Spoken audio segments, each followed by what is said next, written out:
G'day folks and welcome to the Vookcast, Australia's Nintendo podcast. My name's Oliver Brandt and with me this week are Angelo Valdivia, Hey, paisanos. Michael Goncalves, Hey, team. and Luke Henderson. Howdy.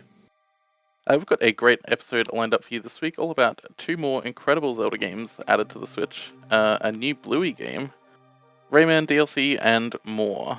But first, let's talk about the Wii U, because not a lot of Wii U news going on these days. So, about 5 months ago, on March 3rd, Mario Kart 8 and Splatoon were sort of taken offline by Nintendo because of a security vulnerability. Not an invulnerability, that would be incredible. There was a security vulnerability. And basically, like, a lot of Nintendo's games from, like, sort of like 3DS, Wii U, and Switch all were affected by this. Most of them got patches. Or pretty much all of them got patches. They were, like, patching, like, 10 games a day for, like, 4 weeks. Anyway, Mario Kart 8 and Splatoon just never got a patch. Nintendo said that they were coming back eventually, and now they're finally back. So, the caveat is that Nintendo says that if there's any difficulty with online again, if anything makes it even remotely difficult to provide online play, they're just gonna pull it offline forever.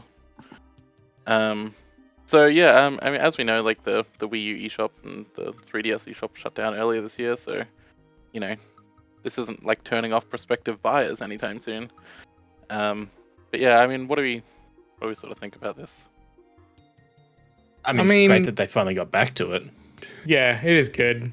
I don't know about about that cheeky challenge they put in that tweet to everyone. Like, hey guys, don't take it down. We won't bring it back. Hopefully no one does, but I have a feeling that very, very soon these are going to be down and will never come back because people can't help themselves. Yeah. I mean, it's kind of one of those things, right? It's like, there's no reason really to play Mario Kart 8 online anymore, right? Like, Mario Kart 8 Deluxe exists and is just objectively a better game. But like, Splatoon is like kind of a loss if that goes offline forever, because like, you know, that's the only place that it is. There's no Splatoon on the Switch. I mean, there's Splatoon 2 and 3, but there's a different game, different weapons. There's a whole bunch of weapons in the original Splatoon that haven't come back and seem like they're never coming back. So, it's still, a part of Nintendo's history. So the idea that could be gone is kind of daunting, but it's also kind of what the industry's moving towards with online gaming, in that like these things aren't always going to stay up forever. I mean, I'll be honest. Again, it's nice that they've done it, but at the same time, if they'd never turned them back on, I don't think anyone would have cared. Like, I remember when Crystal Chronicles Remastered launched on Switch here, you had a website, Ollie, checking like daily if the actual online functionality was still working or still broken or not.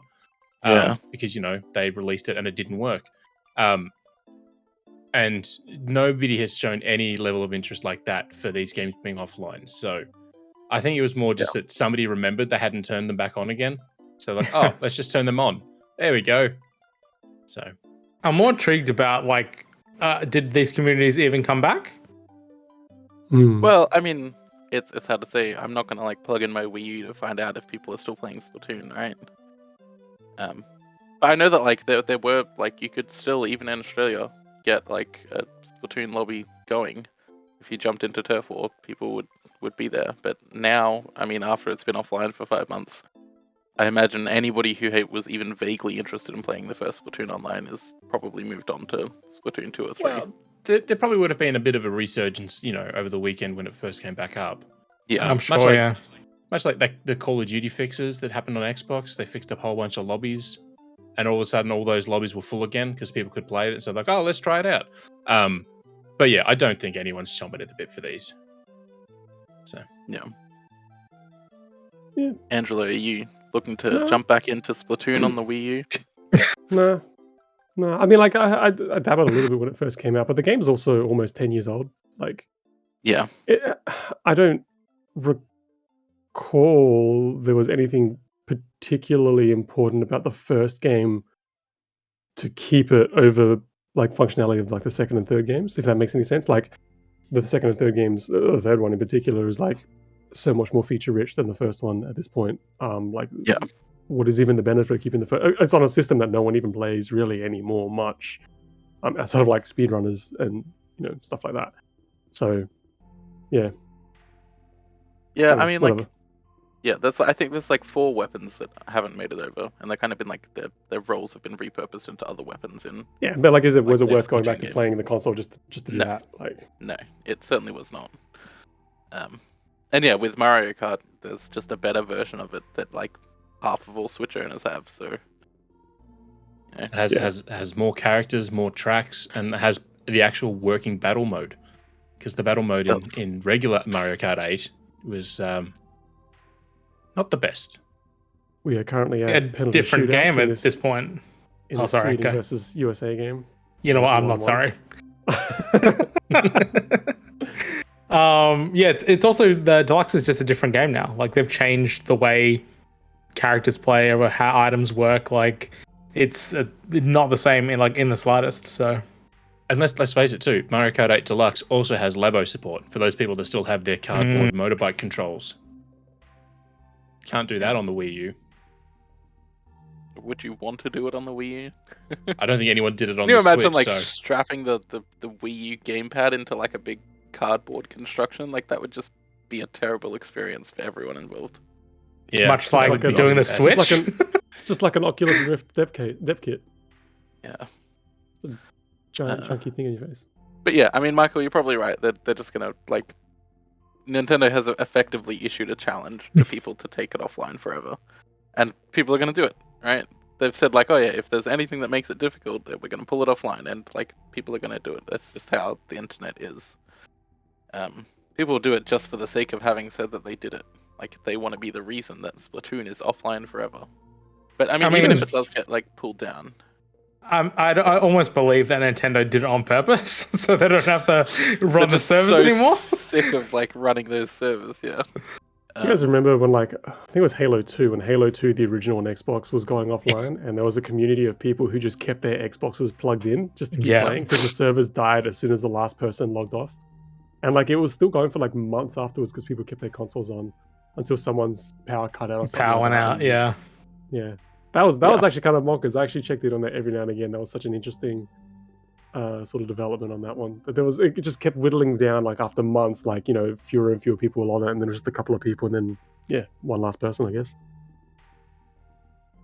But I mean, like the thing is, ultimately, if these do go down, like much like with the Wii Online and the DS, how those are not officially online, but there are fan communities who have come up with inventive ways to recreate the online experience. I imagine exactly the same thing would happen here if these went offline forever. So maybe somebody will resurrect Warp Pipe.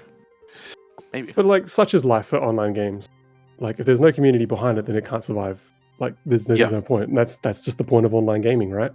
We're going to see that more and more as we go further in the future. 100 years from now, is Destiny going to be a thing unless Activision's still beating that horse? Like, Destiny's not even like that. That's the thing, right? The original content in Destiny is just like not there anymore.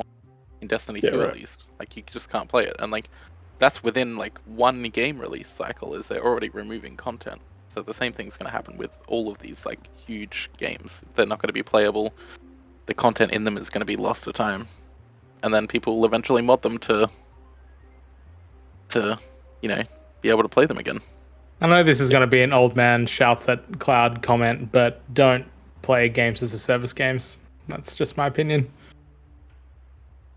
Fair. I mean, totally agreed. I say, having played a bunch of Diablo 3 recently, Diablo 4 rather. Anyway, let's move on. So apparently Sweden 2, USA 3, by the way, at shootouts. Yeah. You're really time stamping this game like real hard. But yeah, they know exactly when we recorded this podcast. So yeah, there's new DLC for Mario and Rabbids Sparks of Hope that's coming out at the end of this month, on August 30th. It's a Rayman in the Phantom Show. So it has, Rayman in it. He's there.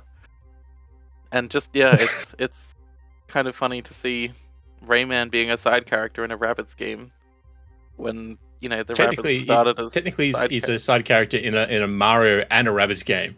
Yeah, he doesn't even get like a full Rabbids game to himself to be like a side character, and he's just like, he's this like spin-off of a spin-off that you get to be a side character in during in a paid DLC that most people aren't going to play.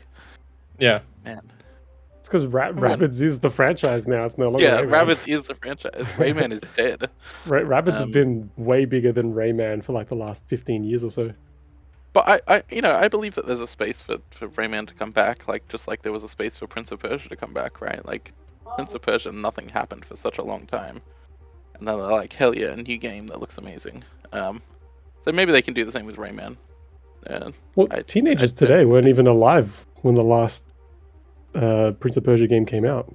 At least the one worth a damn. Yeah, and I mean, like, so that means in like 5 or 6 years' time, we'll probably get a new Rayman game, right? Because teenagers alive then won't have been alive for the last one. Anyway, I mean, like, I didn't play Sparks of Hope, so I don't know if it's any good. People say it's better than the first one, but it also did not sell super well, so I don't know. Is it good? I mean, it's a much more refined experience over the first game, but it's the same thing. If you don't like tactical shooters, you're not going to like it regardless of how refined it is. It doesn't have the XCOM bullshit of you being point blank with a shotgun and then missing, which is something that I hate about the XCOM series. That's always the worst, right? Especially, it's nothing more frustrating than that. Or it's, you have a sniper rifle, the laser's right on thing, and then the bullet misses, and you're like, But look, I feel that. Honestly, the whole DLC thing for this game's weird. Like, this is the 3rd DLC pack, but you can only buy 2 and 3 separately. If you want the first DLC, you have to buy the season pass for it, or whatever they call the stupid thing. So they've just done it weird. Yeah, I mean, if you love the gameplay, then sure, it's just another character like the Donkey Kong expansion for the first game. But if you're not a Rayman fan, this is probably not going to make much difference to you. I also just haven't seen this game. The game itself marketed particularly well. Like when that game came out, I just came out with a thud in my sphere. At least I never saw any like TV ads or anything like that. Well, I think part of the issue, right, is that like Nintendo was in charge of the advertising for the first one, and Nintendo went real hard on it. And then Ubisoft seems to have been in charge of the advertising for the second one, and boy, they really have not done. The first one also had crying Ubisoft man hype behind it, so yeah, that's true. That's true. Well, because it also leaked. The first one leaked and built up all this expectation, and then people were like, "Oh, this is very different to what I thought it was going to be." I will say too, though, the first game, because it was such an unknown, people were very curious on it. It's like, okay, this is Mario with guns and Rabbids, and it's turn-based. Like, it's a very weird thing. And I also just think the second one, Ubisoft unfortunately have this problem where they release a game and it doesn't sell 10 million copies in 2 days, so they discount it by like 50% within like the first 6 weeks. And most gamers know now, if you want a Ubisoft game, don't buy it on day one. Buy it, at the end of the first month, and you'll be able to save $30, $40, $50 off whatever the retail price is. So I think that doesn't help their case. And then even the Ubisoft CEO said that they may have released it in the wrong time. Can I say, if anyone enjoys people watching, I very much recommend watching the video version of this podcast, so you can see Angelo's face as whatever happens in the game that he's watching right now. Like, you just see his live reactions to them. So back to Angelo. I'm watching Sweden versus USA, the Women's World Cup game, and Sweden just took a shot in the penalty shootouts, and the goalie had saved it, punched it out. The ball was coming back into the goal, and she punched it out again. But I think the ref has allowed the goal, even though it got saved. That's nuts, which means that they won. I also want to remind everyone, this is definitely a 100% professional podcast. Well, like, Sweden just won. USA is out of the Women's World Cup. Yeah. USA have won 4 Women's World Cups previously. Yeah. So yeah, I should point out just That should back be to good. the actual topic that isn't sports. With Sparks of Hope, I have not played it, but I have listened to the soundtrack because the lead composer on it was Yoko Shimomura, who's done Kingdom Hearts and a bunch of other stuff, and is a wonderful composer. Hey Ollie, who's your and favorite composer? Probably Yoko Shimomura. Yeah, I was making the joke because you've mentioned her like the last 4 episodes straight. Yeah, I mean she's great. I've been playing Kingdom Hearts Melody of Memory lately, and it's great. I will say too, Grant Kirkhope did a lot of the soundtrack too, and he did like the Donkey Kong expansion, and obviously he's the guy who did the DK rap from back in the day. The soundtrack in both games is fantastic. And GoldenEye, let's not forget. Oh yeah, Grant Kirkhope's done a lot. He's done some pretty amazing things. But yeah, I just think that Ollie's right. The soundtrack in Sparks of Hope is fantastic across the board. It is. It is like very clearly like Yoko Shimomura getting bored that there's no new Kingdom Hearts games, so just like pumping out bangers. But I will raise this up and say the only Mario soundtrack that is perhaps better is the Mario movie soundtrack. The actual orchestral soundtrack for that one is pretty epic. But that's because it didn't have to focus on gameplay. It was just like literally, to the actual on-screen action. And then they fucked it up with licensed music. Oh, that last goal was so good. Such a good goal. Jesus Christ. Do you want to go, Angelo? I mean, it's seriously everyone just pause this show and go look at the highlights. It was such a good goal. That last goal. Oh my god. Alright, let's move on. So Nintendo Australia itself is now selling physical games and hardware on the My Nintendo store. So the Nintendo Australia web store is selling games and consoles. Previously, only special edition consoles were available there, like the Switch OLED, the Pokemon OLED, and I think the Splatoon one as well. I think those are the only ones that have been on there. Yeah. They've also done occasionally they'll do like special edition Pro controllers and such, but yeah. In terms of like actual consoles, it's only been special edition stuff. But yeah, now they're selling physical games. So it's only first party games, or as Luke corrected me before the show, games that are distributed by Nintendo Australia, which includes some things that aren't first party games, like also Raincode probably. I don't know. Yeah, Master Detective, Raincode, whatever the full name of that stupid game is. Yeah. And yeah. So I mean, it's they're probably not going to add more than that, but this is another place to buy games, I guess. What's like kind of dodgy about it, right, is that like previously the Nintendo store had this thing where like if you bought a game or if you bought something from there and you spent over $80, you got free shipping. But now when they add these, if you spend over $80, you don't get free shipping. You need to spend $100 to get free shipping, which like it's kind of fair because like it would be really annoying if you were 5 cents short because most of these games are $79.95. But they could just make them $80 or make like $79.95 the cutoff point. Yeah. But yeah. Don't understand why you'd buy games from the Nintendo store.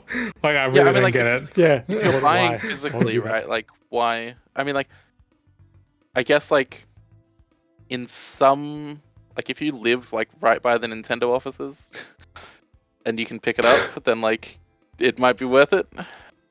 I guess because like there's no shipping, but like if you live there, you're like not that far from an EB anyway, and you probably can get it cheaper if you price match at EB. Yeah. Well, EB don't price match anymore, but yeah. I will say the only reason I would think to shop for here is if either you don't care about the price, which is a weird thing. Everyone should care about what they're paying for their games.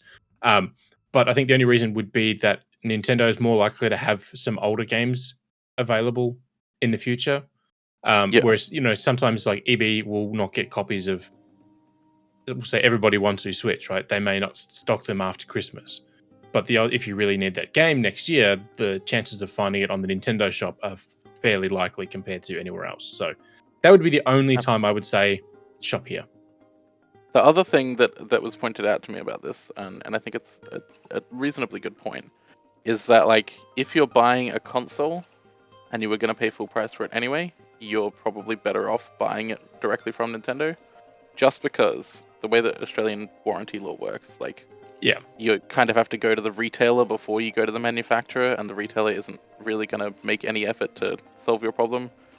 So like Nintendo being both the retailer and the manufacturer just like cuts out the middleman, and like if you have any problems with your console in the first couple years of its life, like it's going to be a lot smoother process because you can say, hey, I bought this directly from you, you can fix it, here you go. But like buying I would games, say, depending who you buy it from, you may have better success dealing with them than with Nintendo, depending on what the issue is. I think Nintendo's support is generally pretty solid, but like it varies a lot. I think depending on who is actually handling the case, and yeah, I don't know. I think like Nintendo is more likely to just like replace your console if something's wrong with it, because they can always like take the parts and repurpose it for other consoles and shit. Yeah. But Look, yeah. I think it comes down to, if Nintendo Australia didn't do this, nobody would complain that they weren't selling games and base hardware. But it also means that, you know, when Switch 2 or Switch Pro or whatever the hell this next console is called is officially announced, the odds of you being able to place an order with Nintendo and getting it on release day are likely better than if you try and do it from Amazon or having to deal with crowds at your local EB or whatever. So, Really? Yeah, I don't know, man. I don't know if Nintendo would ship their consoles that early. I had this conversation with Vooks, and I suspect it's probably going to be a distance thing. Like if you live in like far north Queensland, they might send it out on the Wednesday before launch on the Friday. The way that they're doing it currently, if it's like a pre-order item like Amiibo or a controller or whatever, they do send it out early depending on distance. But if it's like, you know, the next Nintendo console, I think they're probably just going to wait until launch day and then ship them all out. I don't think they're going to take chances on that. Like I don't know if Nintendo would do this. You can definitely work with a very good courier to organize that had to happen. Like I know that happened with Telstra All Access and Xbox Series X launch stuff, because that's how I got my Series X, and that arrived on launch day. Like it happened with they Telstra did that very with well. iPhone. Yeah, years ago when we started. When I was working at Telstra and we were doing iPhone launches online, we were working with couriers to deliver them on the day of release. So that, you know, some couriers had them like a day or two before just to make sure they were actually delivered on the actual release day. So it is possible, but again, the only reason to buy from Nintendo Australia direct is if you're buying some of the Nintendo merch from Japan that they stock occasionally. That's the only and then reason you I would also buy. want to spend like $60 on Everybody Want to Switch. Or that, or you really, really, really just want a Splatoon themed scrunchie or a Kirby mousepad. I've come so close to buying that scrunchie so many times, man. I'm not even kidding. Every time I go into the store, I see that scrunchie, and I was like, man, I should get that, but I never do. On a Kirby mousepad. I have to justify the price of shipping for all those free things. Yeah, $8. I say free things. But... All right, let's move on to something that's actually interesting. Legend of Zelda: Oracle of Ages and Oracle of Seasons are on Switch Online now. I'm so excited for this. These are just two incredible games. And yeah, I've become like totally Oracle pilled. Just all about Oracle of Ages. I've been playing it, and it's just so much fun. I forgot how much, just how great it was, because I haven't played it since it released. Essentially, it's like 20 years ago I played these games. But yeah, I was going to make a really bad joke then, but I've decided not to, because the fact that they didn't announce that these were coming, like normally for Nintendo stuff, they tend to say, hey, you know, these games are coming out on this date next, you know, so we get like a week's notice or a few days notice. These were just like, hey, they're out now, which is a bit of a rare thing for Nintendo. TikTok on Golden Sun. Yeah, I mean, I think it's going to happen next month. I think because like September is like when the renewals would start happening again for Switch Online. Mm-hmm. So like Golden Sun is like the kind of people that would subscribe to expansion pack. But that would be the kind of people who would be interested in Golden Sun, I think. So I did pull up the list, and it's in the Slack from a few weeks ago now. Well, whenever this launched. And there's only like 6 games across all the platforms that are still to come out, and that includes like the Mario Party 3 and 1080, not 1080, the other one, Excite Bike for 64 and all that sort of stuff. So, yeah, I don't know. I think I mean I love these games. I would have loved to have seen them bring, the cancelled third one, resurrect that for it. That'd be amazing. But take what I can get, I suppose. Imagine I love if these they brought games. stuff- Sorry, as much as I love these games, these are not the two Zelda games I wanted to be released on Switch. If they can get on that, that'd be great. Yeah. Imagine if they released Star Fox 2. That'd be pretty good. I mean, they can. They've done it now previously. Yeah, I will say though, Switch probably couldn't handle it though. Who knows? probably not. I did account with these added to it. The only Zelda games not on Switch are Twilight Princess, Wind Waker, Link Between Worlds, Triforce Heroes, and Four Swords Adventure. And the CDI games. Only games published by Nintendo. Only Zelda games published by Nintendo, not on Switch. Yeah, so it's actually there's very few remaining. So Yeah. if Nintendo want to complete that collection, they've got to bring those HD games to Switch. Also, Star Fox 2 is literally already on it. Is it? Yeah. Really? Has been for 4 years now, apparently. What? Yeah, 2019. Star Fox 2. Yeah. It's like Anyway, you missed the memo. Bonkers. I absolutely that flew past me. so with Oracle of Ages and Seasons, I think a lot of people have misconceptions about how these games work, and they think that it's like a Pokemon situation where it's like basically the same game, but a couple of things have changed. That's not how it is. It basically you play one, and then the second one becomes a sequel to the first one that you play, and it's like implemented in a really clever way, and like it's genuinely impressive how they managed to pull it off, because it doesn't matter which one you play first, the other one becomes a sequel, and it's just wild. Do they just change the tenses? Is it just instead of is, everything is was? No. Okay. But like you can carry over like items and stuff. There's like extra upgrades that you can get, like characters have like grown up and shit. Specifically the character that you get to name, who literally everyone who I know who's playing the game right now has named that child a very inappropriate name. But yeah, it's a really clever system. The only issue with the games on Nintendo Switch is that they're not booting in GBA mode, which means that because there were special features that were available to the games if you played them on a GBA. One of very few Game Boy Color games that you could do that with. And yeah, that means that like there's one ring that you can't get, which means you technically can't 100% it.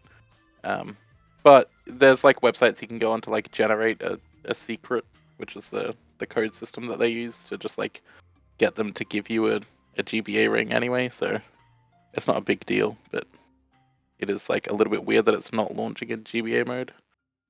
I also though I was a bit sad that we didn't get like a Link's Awakening remake of these. Yeah, but I don't think it's like impossible that could happen. Oh, I'm not saying it's not. I'm just saying I would have preferred a remake of them over the porting of them into Switch Online. But that's just because I think that Link's Awakening style was just done so well, and of course these look very much like the same Link's Awakening style from Game Boy. So yeah, but these are also the only other games apart from Minish Cap made by Capcom. Yeah.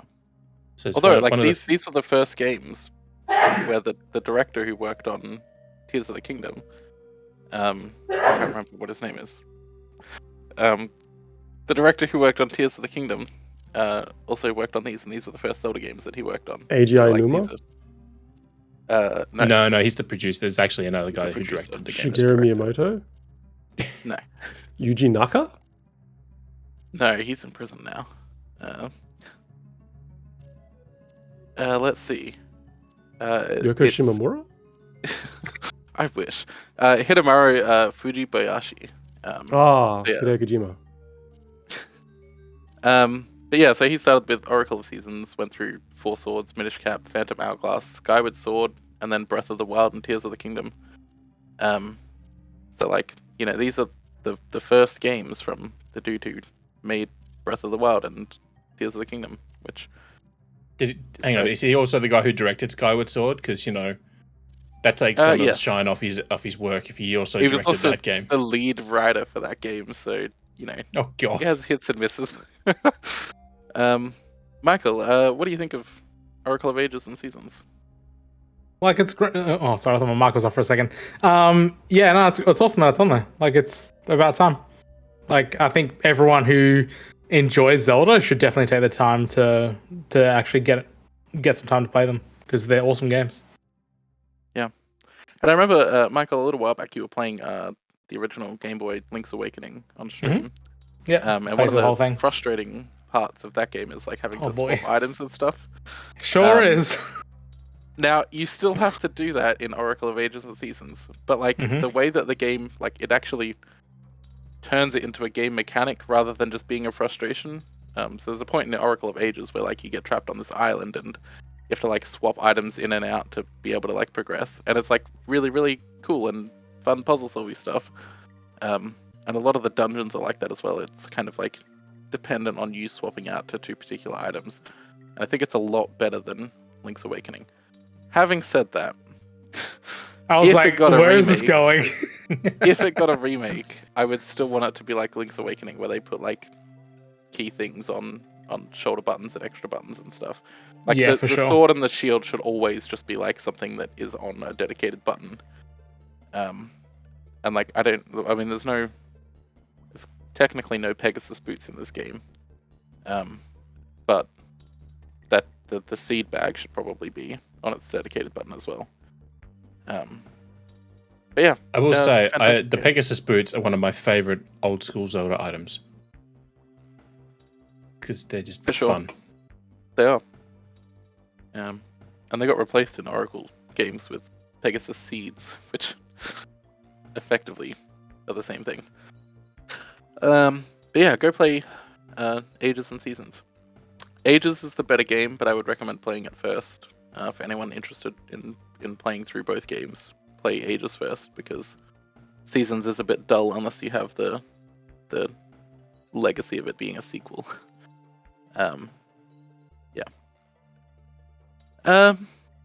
One more news thing. I don't know how long we've been running for. Half an hour. We got plenty of time. So Bluey is finally getting a video game. So everyone's favorite Queensland Blue Healer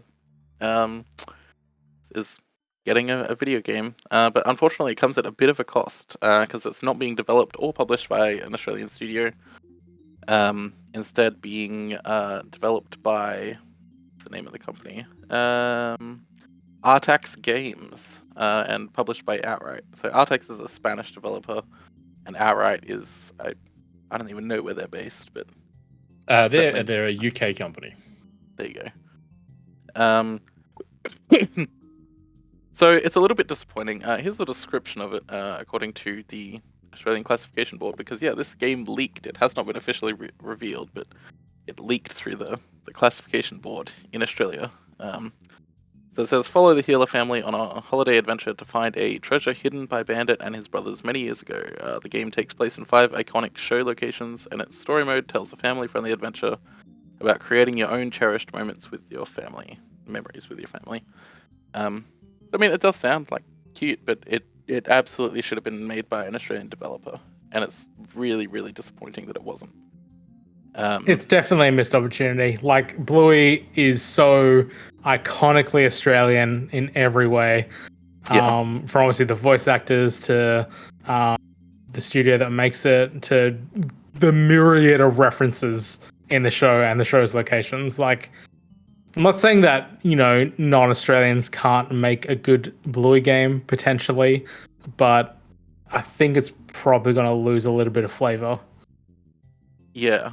I mean, there's a certain amount of, I don't know, there's a certain amount of like charm that comes from Bluey being a uniquely Australian thing, and if it's not being made by Australians, you're kind of going to lose a little bit of that charm, I think. The part that sort of worries me about the game is just the fact that, so Outright Games also did the Peppa Pig game that Michael used for 20 questions way back in the day. But when they did that, the only voice actor they brought in from the show was the girl that voices Peppa Pig. Every other character was voiced by somebody different. It wasn't actually voiced by the cast of the show. So there's the potential they might do that same thing here in order to try and save on money. Which would Can you imagine if they get like British The actors outrage. to do Australian accents for the Bluey game? Like that would be. We'd have to like reinvade the UK, honestly. Yeah, Outright Games has become they're the THQ of the modern day. So they're doing all the license stuff. So I think THQ is the THQ of the modern day. Just in terms of licensing. So they've done a How to Train Your Dragon. They've done 2 games in that. They've done Zoids. They've done Transformers. They just announced not My Little Pony. Though they actually did one of those too. The DreamWorks horses thing years ago. They've done Ben 10 as well. Ben 10, Hotel Transylvania.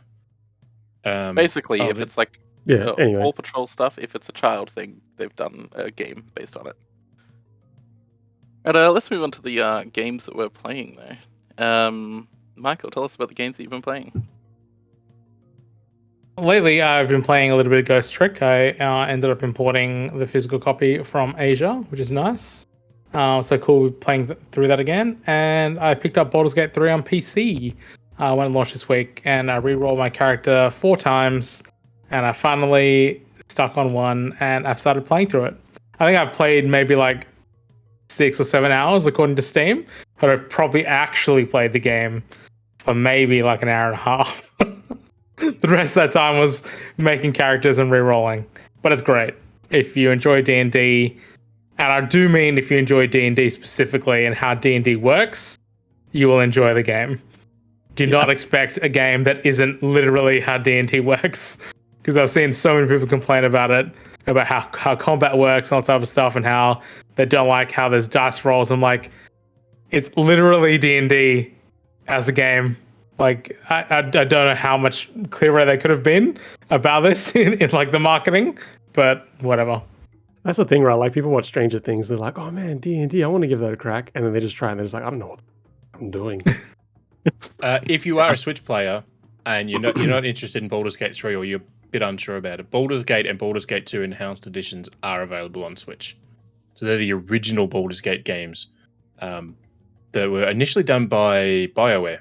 The first one was BioWare. I think the second one was Obsidian. No, who did the second one? I don't remember. But also, they're also different because they run off all the D&D rules, and also combat is real time in those old games and turn-based in the new game. So also Baldur's don't go into that game knowing think it's going to be like that either. Yeah, it's a lot like Divinity Original Sin, right? But like, which is also made by Larian. But I think like Divinity 2 is like on the Switch as well, so play that as well. Yeah, that was also the first game that let you bring your save in from Steam.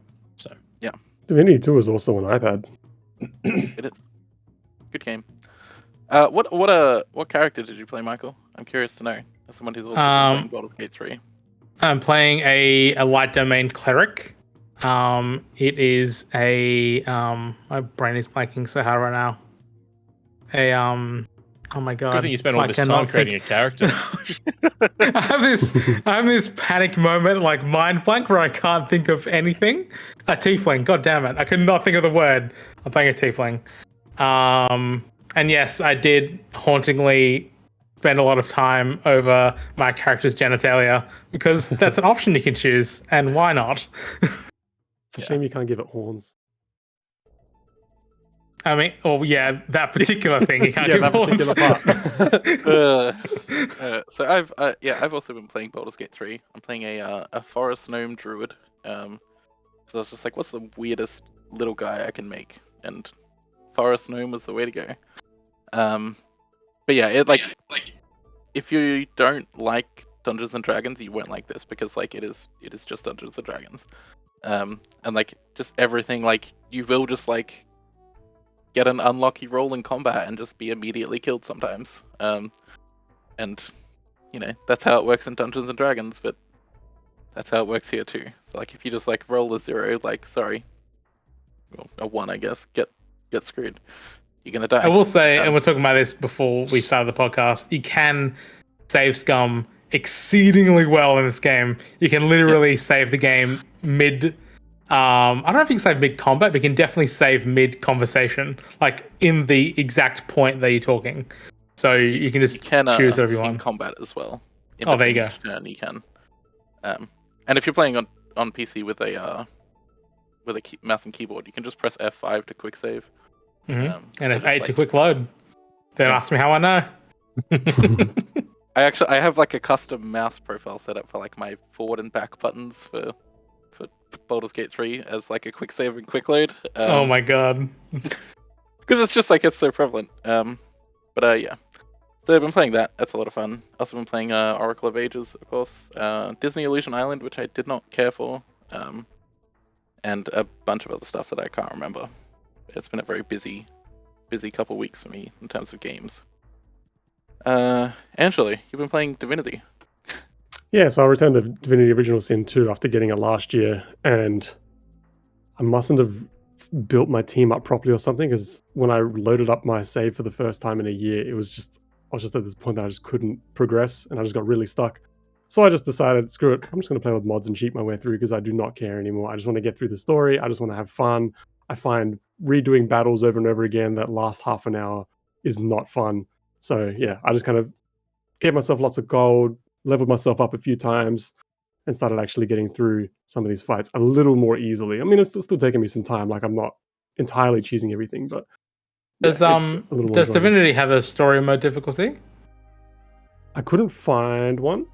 It might be somewhere, but I looked once and just didn't bother looking again. I couldn't find it. So I just did that.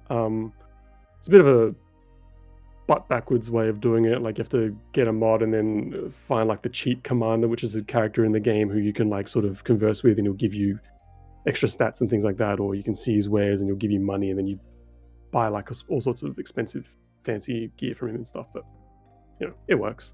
But yeah, I'm really enjoying an interesting way of doing cheats. It's not just like you open up the game when you've put the cheats on, you have everything. It's a bit of an in-universe way of doing it. So yeah, you don't open up like a .ini file and just like put in your own values or anything like that and make yourself a god. Yeah, apart from that, like, I'm actually really quite enjoying it. I've forgotten how like nice this game is to look at.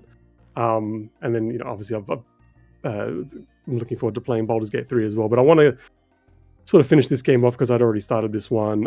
And I do want to try and play through Baldur's Gate 1 and 2 before getting to 3, but that'll probably take me like another 5 years just on their own. So it's a long time, yeah. Yeah. It's going to take forever. But yeah, Divinity Original Sin 2 runs really well on the Steam Deck as well, which is nice. Just drains the battery like hell. Like, you only get like an hour and a half or so of playtime. Yeah, it really cranks it. But yeah, it's really enjoyable. I've also been playing Advance Wars on Steam Deck because I didn't want to wait for Nintendo to finally release the GBA version, so I just thought, screw it, I'm just going to emulate it. And yeah, really enjoying it so far. Love the art style, love the music. The story is just silly. It's all goofy. There's a kid in there who becomes a general or a commander or something like that. Just typical animation like stuff. Just, of course, a child is in charge of the army. Why not? But yeah, super enjoying that too. That's awesome. And Luke, what have you been playing? Yeah, so I also played Disney Illusion Island. I honestly, I think it's a fine game. It's definitely built like a Metroidvania, except there's no combat. And even when you get into boss fights, it's not really a boss fight, it's more a boss puzzle.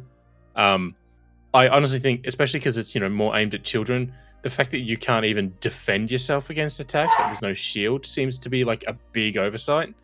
And I had this, like, they call it Disney Illusion Island, but there's never any goddamn mention about why it's called Illusion Island. It's not, the island isn't imaginary, it doesn't fade away at the end of the game. You can still run around. It's just an island.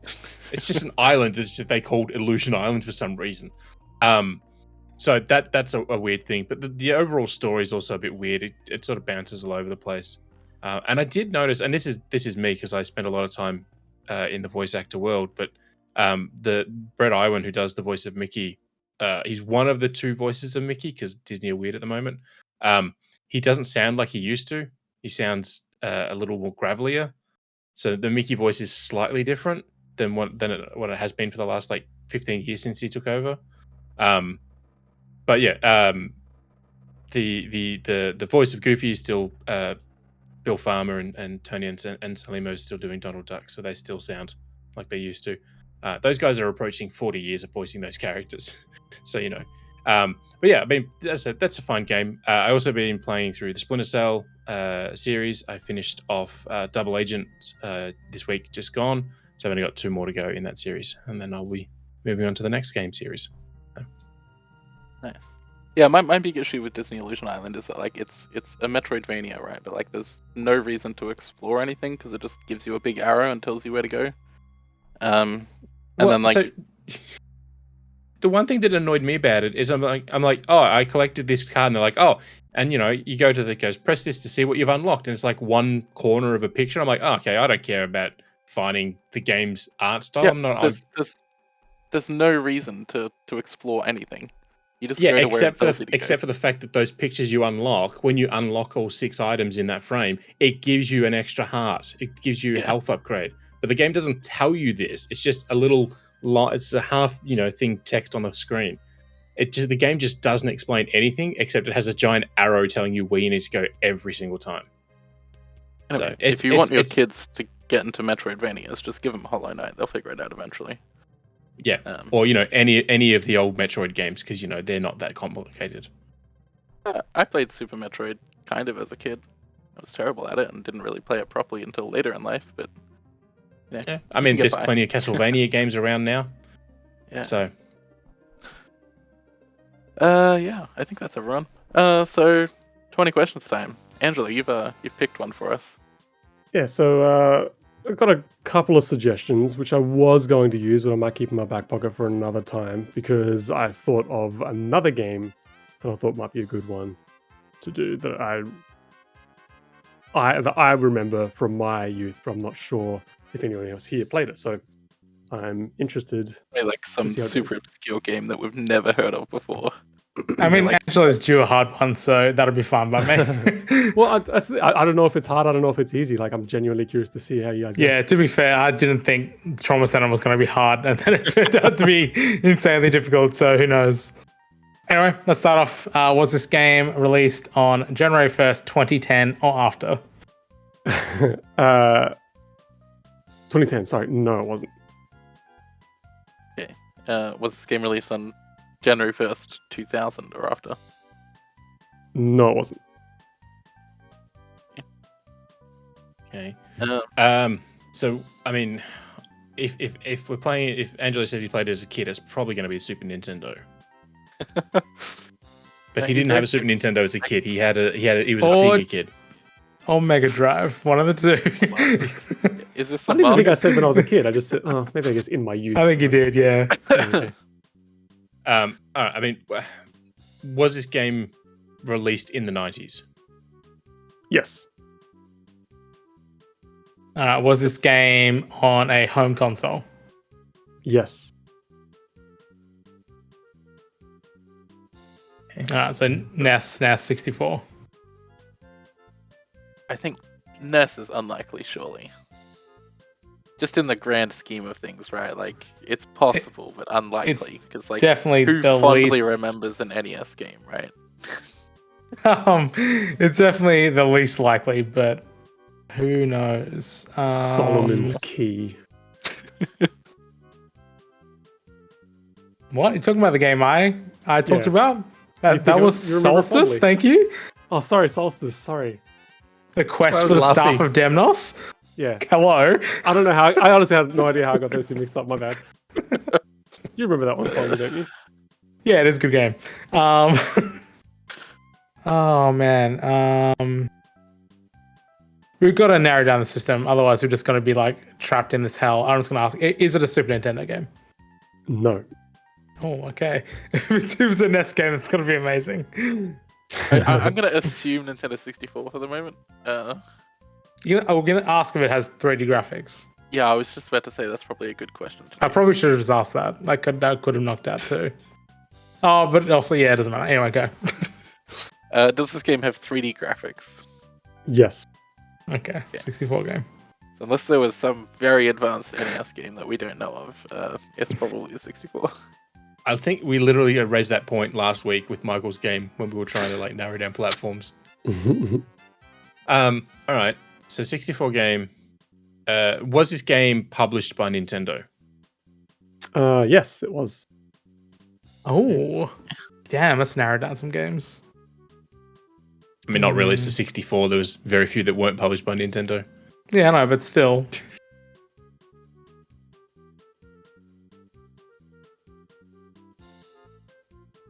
Okay. I mean, I'm thinking Snowboard Kids. Just as an out guess. Wasn't that Atlas? Yeah, but in Europe and Australia it was published by Nintendo, so Okay. I don't know about Snowboard Kids 2. All right. This might help. Is this game part of a series?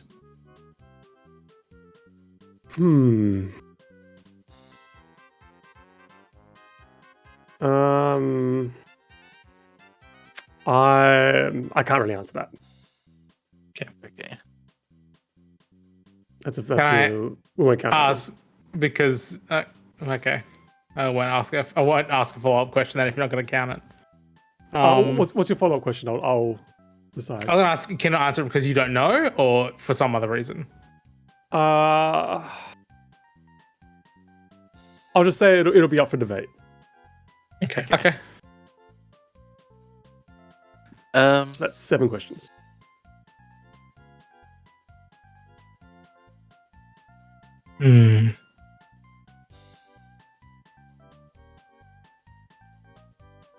Okay. Was this game developed in Japan? No. Okay. Was this game developed in Europe?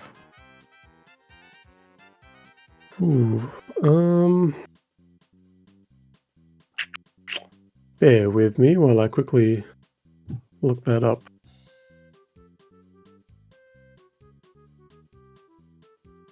I need to insert like the Who Wants to Be a Millionaire music when they phone a friend. I'm going to go out on a limb and say no, but that's a soft no. Okay. Because I'm now thinking it might be a LucasArts game because they were developed in North America, but Factor 5 was a German studio for many, many years. I'll say I wouldn't read into what that answer is. No, not for that reason, but just in the fact that, you know, it's published by Nintendo, but not developed in Japan. It generally means it's a Western developed title, and there's not many of them that, you know, weren't done by Rare. So what was the answer to the question, by the way? Was it? It was a soft no to being. Oh wait, no. To what was the question? It was the published in Europe one. Developed in Europe. Developed in Europe. Sorry. Yeah, so it was a soft no. What does that mean? It means like so many games, right? It means I'm not entirely 100% sure where the developer is based because the information isn't entirely clear. So I would assume that it's not Europe. That's why I'm saying it's a soft no because I can't commit to the answer, but I don't think it is. Oh God! Kind of have to get like.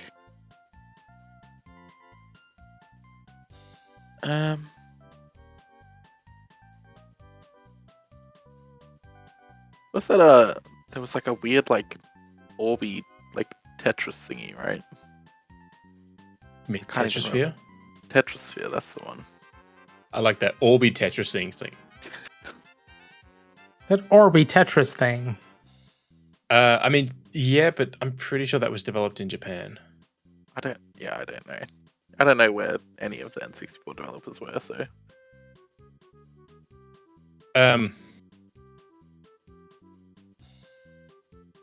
Is this game a licensed title?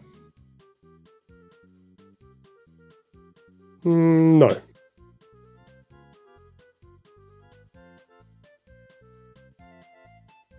At least I don't think it is. Probably not like a Star Wars or a GoldenEye or something. No, it's definitely not like that. So that's 10, by the way. Hang on,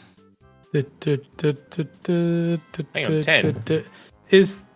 Yep. Oh wait, going back to the was it developed in Europe question? It is not. I can confirm. Okay.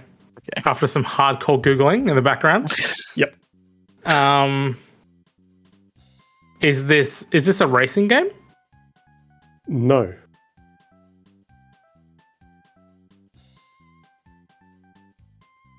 I mean, is this a puzzle game? Yes. Oh. Okay. It's Orby Tetris, it's gotta be.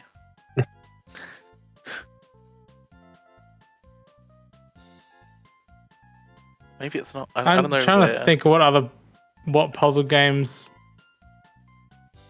even were on the 64. Like,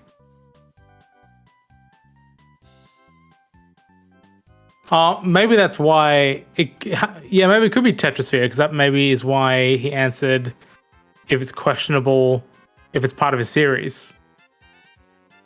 Yeah. Yeah, but Tetris is a licensed thing, though. Yeah, no, but is I mean, Tetrisphere back then, like maybe. officially a Tetris game? Is one of those like just bullshit scam Tetris games that somehow exists out of the licensing? I believe it is an officially licensed one, but like when we talk about licensed game, we're talking about like things that were like existing in other media and then licensed for use in video games. Like I don't think anybody would say that like Tetris 99 is a licensed game. Yeah, fair. It kind of is. I mean, could we Pokemon Puzzle League? Could be. Because it's technically part of a series in the Pokemon, but it's not. There's never Who been like, made a sequel that? to it. I have no clue. I don't know if I've ever even seen Tetrisphere, like the game. I'm pretty sure it's on my shelf behind me. Does this game contain Pokemon characters? No. Okay. I was gonna ask, does this game contain Tetraminos? You look at me like you didn't know what that was, and I was like, please don't make me explain what Tetraminos are. No, sorry, just the pronunciation just threw me for a second there. Oh, is it not pronounced like that? I've only ever heard it pronounced Tetronymos. Oh, is it Tetronymos? that's- I don't know. That's what I'm saying. That's why I was thrown. Like, maybe it's just the way I heard read it it as in my head. Tetraminos. Google, help me. I mean, it doesn't How matter. do you pronounce it? Does now. But was it a yes or a no? It was a yes. Yes. Okay. I'm watching a video on how to pronounce Tetramino. I'll get back to you shortly. I love. I don't know if it's the same guy, but there's a whole series of things. It's like, hey, do you pronounce this word? And the guy goes, it's like, word comes from this word. And it's like, okay. Yeah, so the only video that I found on how to pronounce it is like a robot saying it. So I'm not going to go with that. But it did say it Tetramino, but I'm not going to take a robot saying it as canon. I mean, I can't think of any other game that it could be other than Tetris, right? Is there another Tetris game on? I mean, Puyo Puyo versus Tetris didn't happen until like the Switch, but there's so many Tetris games. There's probably another Tetris game. I mean, okay, let me ask this. Does this game take... This is such a specific question. Does this game take a previous game concept and somehow add spheres to it?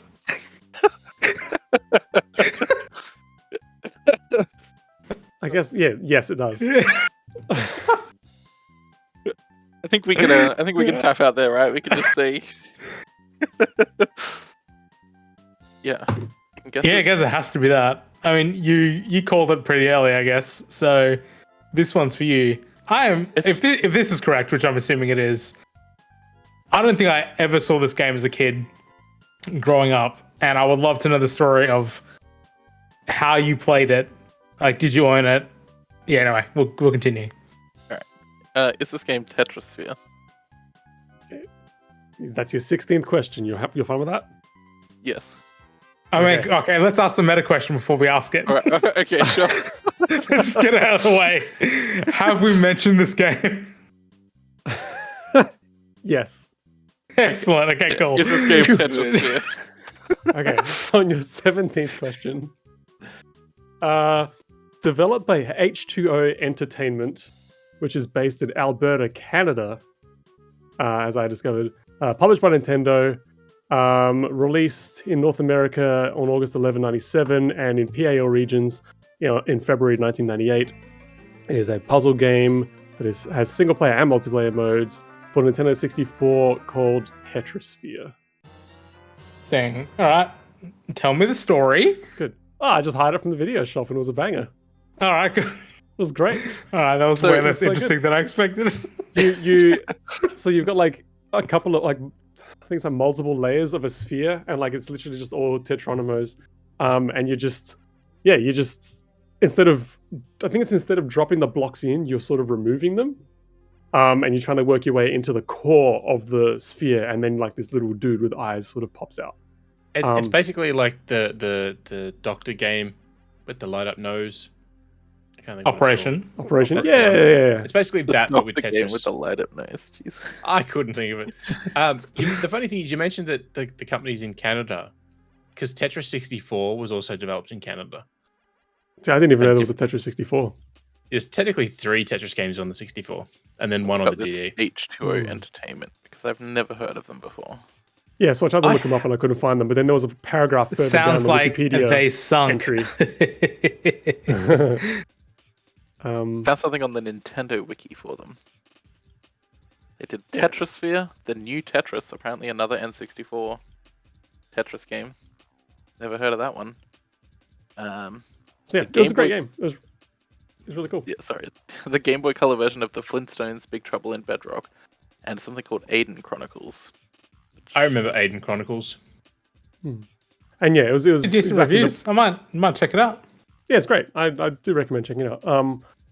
There's a long play on YouTube, which is literally just like an hour long. You could just check out a couple levels. But the point that someone made is exactly the issue that I had. Is like it's unclear whether or not this is part of a series. I don't think it is, because it's not officially licensed by Alexei Pajitnov or anything like that, or the Tetris company, from what I understand. Yeah, but it has there you Tetris go. in the name. Well, that's what I said. I was saying there's always these weird rip-off Tetris games that just like existed. Yeah. So yeah, the reason I know about this is like back in my youth, when you used to be able to rent a console. When we like our Video Easy store, when you rented a Nintendo 64, Tetrasphere was included. And I remember like trying it, and I didn't know what I was doing. I was just pressing buttons and failing. And then I like promptly forgot about it for a long time. And then in 2020, there was a speedrun of it in AGDQ, which was very funny, and I was like, damn, this has unlocked some memories for me. And now it's just like stuck in my brain always that Tetrasphere was a thing. Yeah, so if you don't have an hour to watch a long play of Tetrasphere, you could watch the 33-minute long GDQ run. I mean, just watch like 2 or 3 minutes of it. You get the point of the whole you game. get the by doing point. that. Concept is quite simple. But yeah, I just remember kind of playing it the first time and be like, whoa, this is kind of cool. It's a completely different take on Tetris. Nintendo Power gave it the best soundtrack award for 1997. I've got to look up the soundtrack for this game. IGN considered the game's soundtrack to be the 4th best of any N64 game. Jesus, okay. That's some pretty high praise. Definitely got to check that out. I'm watching a long play of it right now, and even just the sound effects are kind of cool.